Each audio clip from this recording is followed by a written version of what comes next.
আগামী 5 দিন দক্ষিণবঙ্গের জেলাগুলোতে আবহাওয়া কিন্তু প্রধানত শুষ্ক থাকবে, কিন্তু তাপমাত্রা যেটা চলছে খুব সিগনিফিকেন্ট চেঞ্জ নেই, রাদার ম্যাক্সিমাম টেম্পারেচার হয়তো আরও 1 ডিগ্রি বাড়বে। ঠান্ডার যে অনুভূতি যেটা আমরা অনেক দিন ধরে পাচ্ছি না, সেটাই কিন্তু কন্টিনিউ করবে। দুদিন বাদেই 1 তারিখ আমাদের 1 জানুয়ারি নববর্ষেও কিন্তু ক্রিসমাসের মতন কম ঠান্ডা থাকবে। গরম বলছি না, কিন্তু এই সময় যে ঠান্ডাটা থাকা দরকার সেটা কিন্তু থাকবে না 1 জানুয়ারি 2024 সালেও। ফলে দক্ষিণবঙ্গে আপাতত যে ওয়েদারটা যেটা থাকছে সেটা শীতকালে নর্মালি যেটা থাকার কথা তার থেকে বেশি গরম।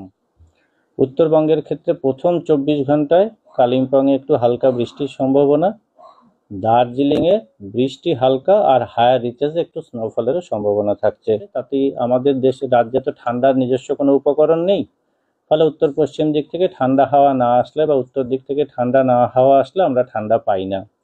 তো ন্যাচারালি যখনই আমাদের এখানে ঠান্ডাটা আইদার কোনো পশ্চিমী ঝঞ্ঝা অথবা বেতে কোনো সিস্টেম হলে বাধাপ্রাপ্ত হয়।